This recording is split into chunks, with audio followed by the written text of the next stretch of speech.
Selamat malam Pak, perkenalkan nama saya Mikael Nicholas Saragi dari Prodi Informatika Angkatan 23 dengan NIM 11S230034. Jadi pada kesempatan kali ini saya akan menjelaskan tentang praktikum kita yang ke-12 yang dimana itu tentang strat.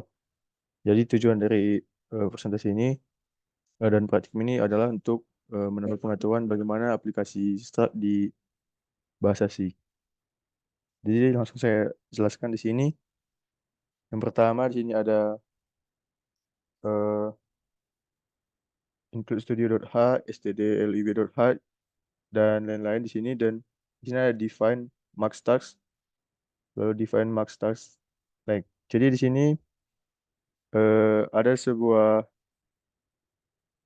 beberapa library seperti studio.h dan lain-lain itu. Lalu di sini ada dua konstanta yaitu max task dan max task length, yang dimana max task itu gunanya untuk menentukan batas maksimum tugas yang dapat disimpan, dan max task length itu gunanya untuk menentukan panjang maksimum deskripsi dari tugas kita nanti.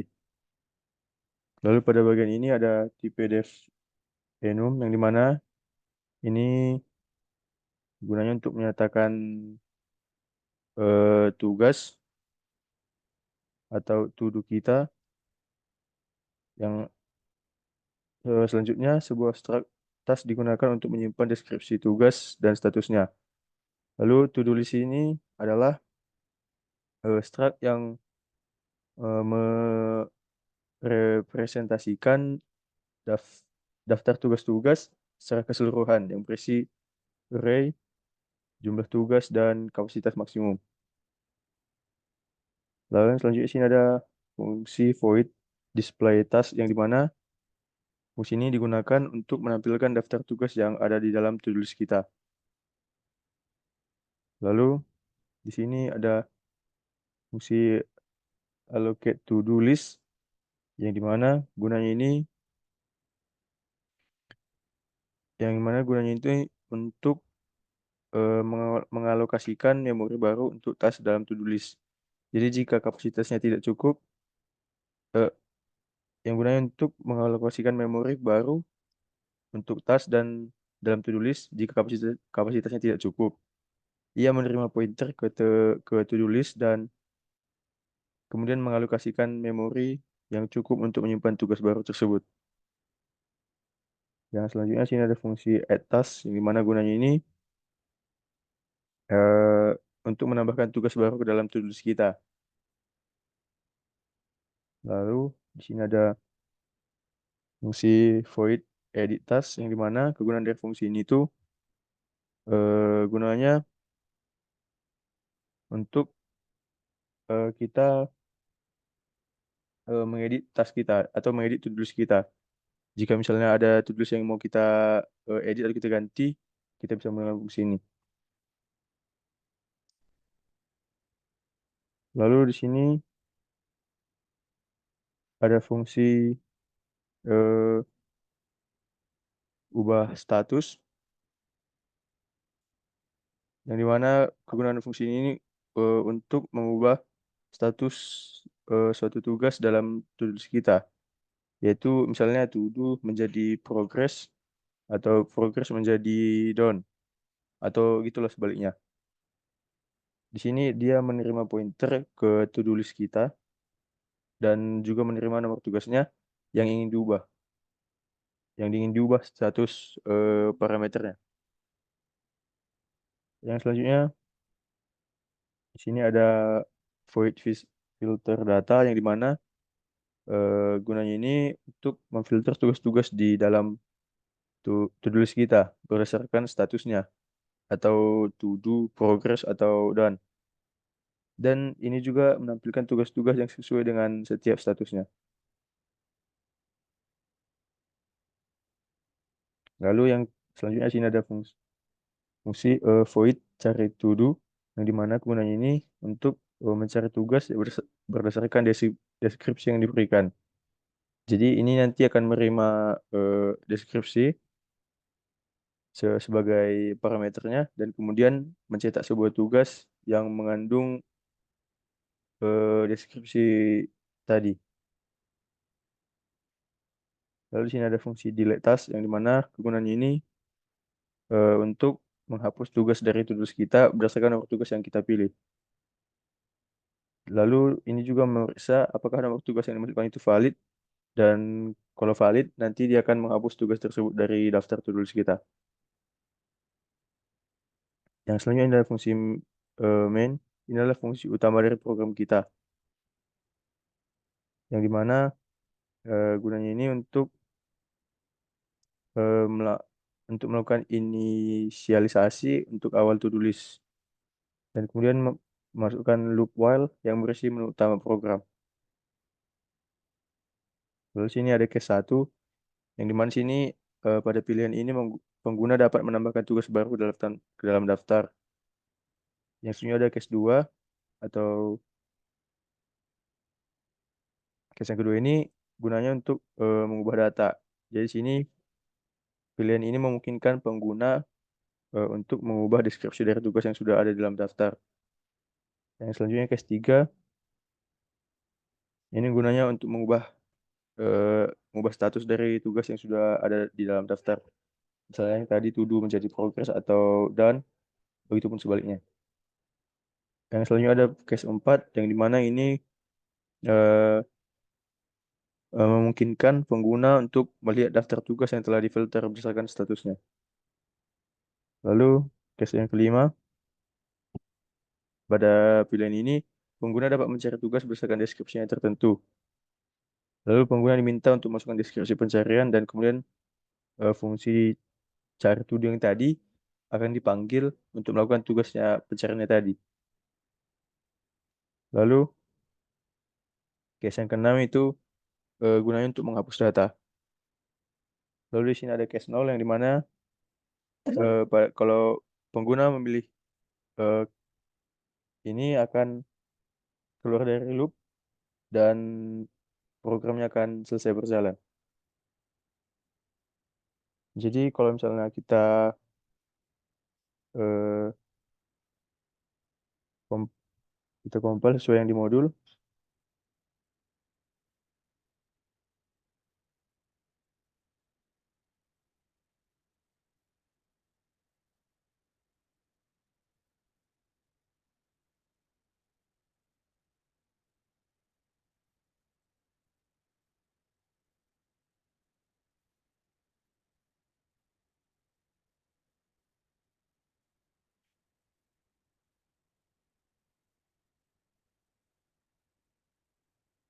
sesuai yang di modul, yang pertama kita itu pilihan satu, yang dimana nanti ini akan menambahkan data, lalu sini kita akan dimintakan to do yang ingin kita tambahkan. Misalnya itu belajar Dash Pro.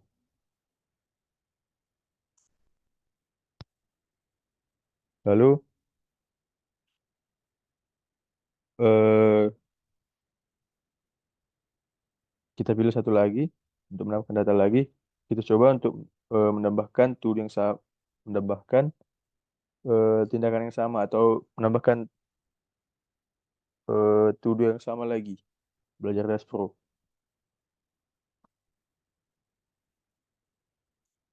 Maka di sini akan gagal melakukan tindakan karena to belajar Dash Pro tadi sudah kita masukkan di atas. Jadi dia tidak boleh dua dalam satu to do.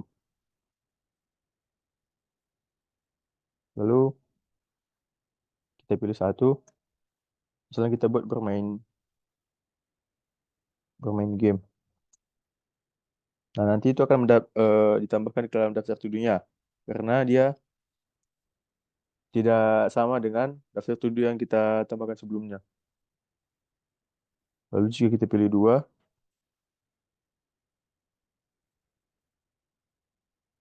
jadi di sini kita diminta nomor to-do-nya. Misalnya kita mau ganti to-do yang kedua yang bermain game tadi. Lalu kita ubah menjadi belajar Dash Pro. Maka maka tetap akan gagal melakukan tindakan karena belajar Dash Pro tadi sudah ada di bagian daftar to-do yang pertama tadi. Lalu kita pilih nol. yang dimana nanti akan menutup aplikasi atau keluar dari loop OL-nya tadi. Lalu kita coba yang kedua di sini.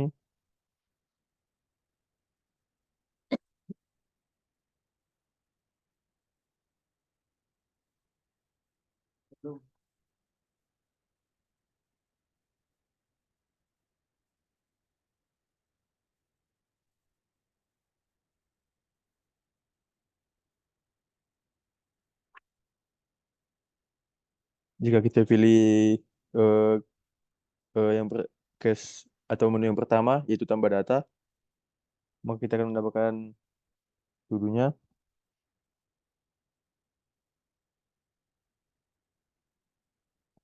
Lalu tambahkan lagi,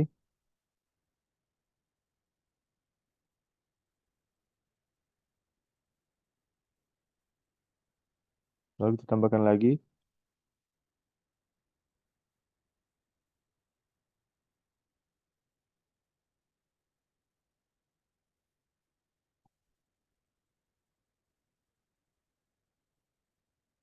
lalu di sini kita pilih yang ketiga yaitu untuk mengubah status dari to-do kita tadi. Lalu kita pilih nomor to-do yang diubah statusnya, misalnya itu nomor 3, misalnya nomor 1, maka dia akan gagal melakukan tindakan karena nomor to-do yang ada di sini hanya 1 sampai 4. Kita coba untuk eh, mengubah status to-do lagi, kita pilih misalnya eh, nomor 4. Dia kan gagal melakukan tindakan karena kita belum punya 4 to-do.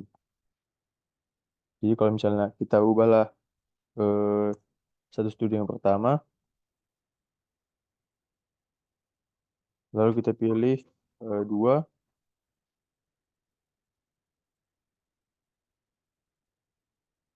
maka nanti di sini to-do kita yang pertama tadi itu menjadi progress atau statusnya itu sudah menjadi progress seperti itu. Kalau misalnya kita pilih lagi, kita ubah lagi daftar to-do-nya, status to-do-nya tadi, kita pilih nomor 3, lalu kita pilih nomor 3, maka nanti daftar to-do yang nomor 3 tadi, yang awalnya tadi to-do, sekarang menjadi done. Seperti itu.